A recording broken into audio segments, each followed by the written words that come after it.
Battle-hardened veterans, men who had seen their friends blown apart, who had killed without hesitation, broke down and wept at the sights they found.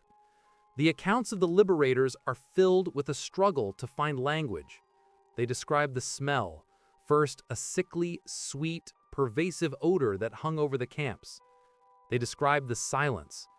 They describe the skeletal figures that didn't look human anymore. For many soldiers, this was the moment the war made sense. For years they had fought to survive, or because they were drafted, or because they hated the enemy shooting at them. But standing at the gates of the camps, they realized they had been fighting pure evil. It was a trauma that many carried in silence for the rest of their lives. It was an image that couldn't be unseen, a stain on the soul of humanity that they had witnessed firsthand. Finally, the guns fell silent. VE Day and VJ Day were celebrated with parades and ticker tape in New York and London. But on the front lines, the reaction was often much more muted. There was relief, yes, but there was also a profound exhaustion. A soldier in the Pacific, hearing the news of the atomic bomb and the Japanese surrender, recalled that he didn't cheer. He just sat down in the mud and cried. He cried for the guys who had died the day before. He cried because he realized, for the first time in years, that he might actually have a future. The return home was a battle of a different kind. We call it PTSD now. Back then, it was combat fatigue or shell shock, or it was simply not talked about at all. These men returned to a world that looked the same but felt completely alien. They sat at dinner tables, listening to family members complain about rationing or the weather, and they felt a million miles away. How do you explain to your wife that the sound of a car backfiring makes you want to dive under the table? How do you explain that you feel guilty for being alive when better men died screaming your name? Some men drank to drown the memories. Some threw themselves into work, building the post-war economy with a frantic energy, trying to stay too busy to remember. And some simply went quiet. They became the grandfathers who stared out the window for long periods, who never watched war movies, who kept their medals in a shoebox in the attic and never opened it. But they also built. They built families, they built communities, and they built a world order designed to prevent the very thing they had lived through. They carried the physical and mental scars, but they also carried a wisdom, a knowledge of the fragility of civilization. As we move further away from World War II, the voices of the front lines are fading. The generation that stormed the beaches and held the lines is passing into history. Soon there will be no one left who can say, "I was there." No one left to describe the cold of the Bulge or the heat of the Pacific. That is why their stories matter more now than ever.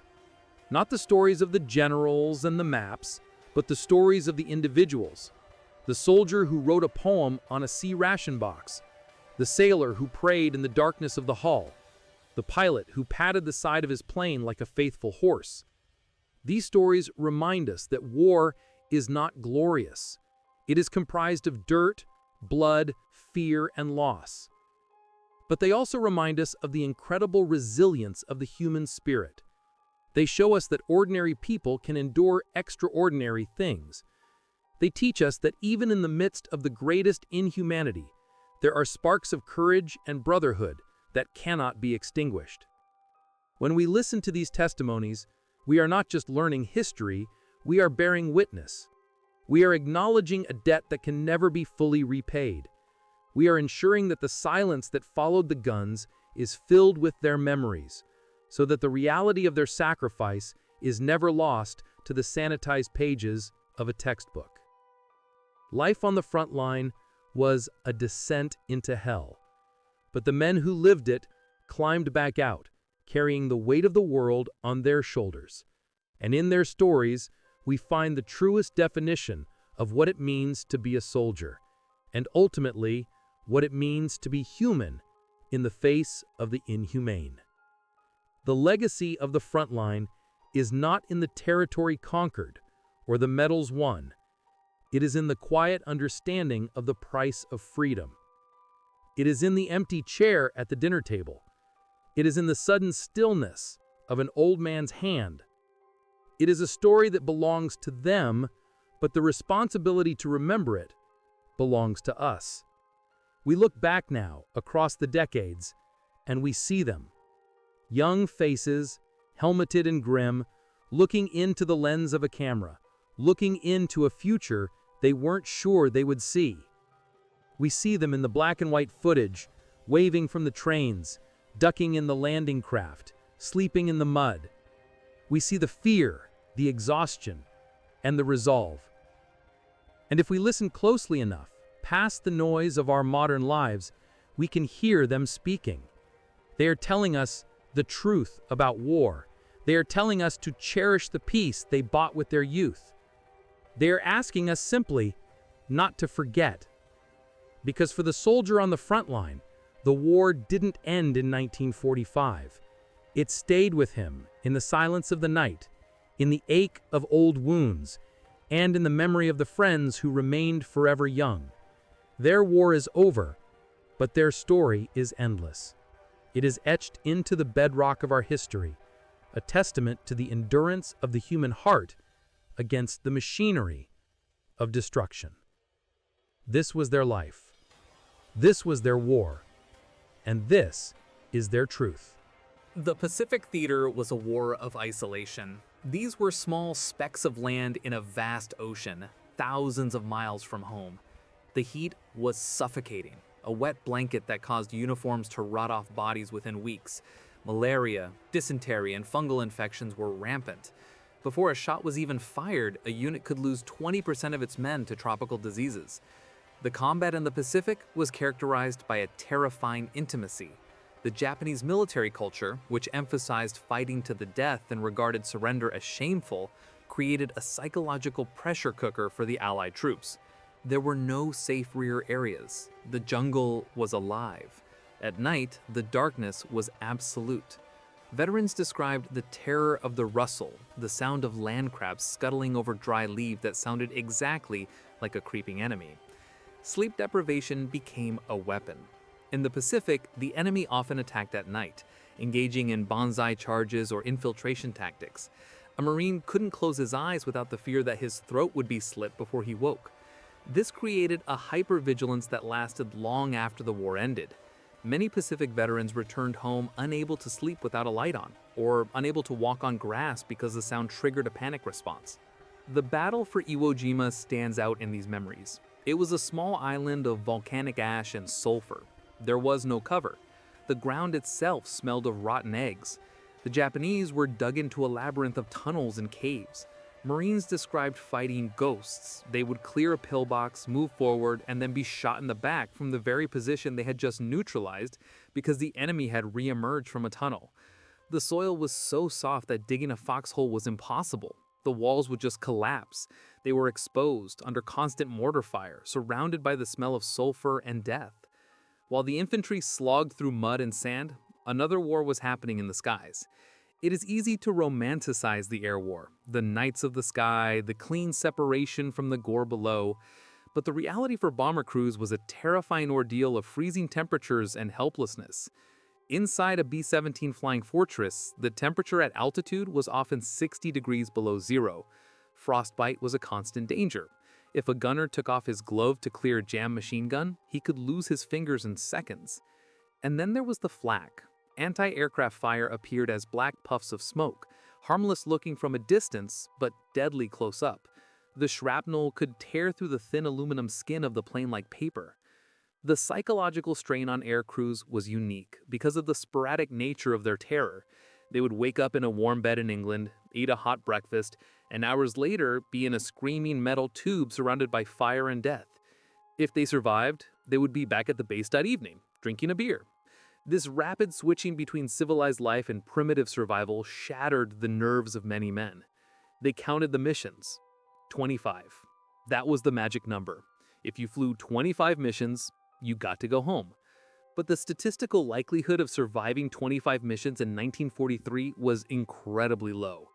They watched empty bunks fill up with new faces, trying not to learn the names of the replacements because it hurt too much when they didn't come back. And we cannot forget the war at sea. The merchant marines, often overlooked, faced the terrifying threat of U-boats in the North Atlantic. But the submarine crews themselves lived in perhaps the most unnatural environment of the war. Confined in a steel tube for months, breathing recycled air, surrounded by the smell of diesel and sweat, they lived in a perpetual state of tension.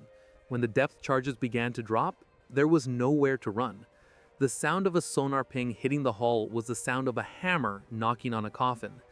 The psychological pressure of waiting for the hull to breach, listening to the creaking of the metal as they dove deeper to escape, required a suppression of panic that is hard to fathom.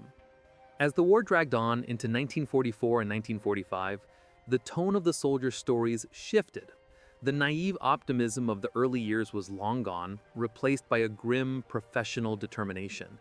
They were no longer fighting for ideology or for the flag. They were fighting for the man next to them. This concept of the battle buddy is the single most common thread in all frontline narratives. When you read the citations for Medals of Honor or Victoria Crosses, you see acts of superhuman bravery. But when you talk to the men who were there, they don't talk about heroism. They talk about love. It is a word rarely used in military history, but it is the only accurate descriptor. The bond formed between men in combat is deeper than friendship. It is a total reliance on another human being. You shared your food, your water, your ammunition, and your fear. You knew that if you were wounded, he would drag you out, and because of that, you would walk into fire for him. This bond was tested to its breaking point during the Battle of the Bulge. In the winter of 1944, the German army launched a massive counteroffensive in the Ardennes forest. American troops, many of them inexperienced or exhausted, were surrounded and cut off. The weather was atrocious, grounding the Allied Air Force. The stories from Bastogne are of men huddled in foxholes, sharing a single blanket, trying to keep their circulation going. They were out of medical supplies. They used cognac to disinfect wounds. They used bed sheets from looted houses to camouflage themselves in the snow. The shelling was relentless, snapping the pine trees like matchsticks, sending wooden shrapnel down on them. Yet, they held. They held because the alternative, letting their friends down, was worse than dying. As the Allies pushed into Germany, the soldiers encountered a horror that no amount of combat had prepared them for: the liberation of the concentration camps. History is often written in broad strokes. We look at maps, we memorize dates, and we study the movement of massive armies as if they were pieces on a chessboard. We speak of the Allied powers and the Axis, of strategies and treaties, of generals and politicians. But when you strip away the black and white newsreels and the grand speeches, the Second World War was not fought by nations. It was fought by men. It was fought by individuals, 18-year-old farm boys, school teachers, mechanics, and clerks who were pulled from ordinary lives and thrust into an environment of chaos and noise that the human mind is not designed to comprehend. To understand the war, you cannot look at it from a satellite view. You have to get down in the mud. You have to look through the eyes of the soldier shivering in a foxhole in the Ardennes, the Marine sweating through his uniform in the humidity of the Pacific, and the pilot trying to keep his hands steady at 20,000 feet. This is the story of the war from the ground level. These are the memories of the front lines where the geopolitical stakes of the world condense down to a single, terrifying objective: survive the next 10 minutes. For most of these men, the journey began not with a bang, but with a letter. In 1939, and later in 1941 for Americans, the call to service was often met with a mixture of dread and naive excitement. You have to remember the era. There was no internet, no 24-hour news cycle. For a kid from a small town in the Midwest or a village in the British countryside, the world was a small place. The war promised travel. It promised adventure. It promised a chance to be part of something larger than harvesting crops or working on an assembly line. Diaries from the early days of enlistment are filled with a strange sense of optimism.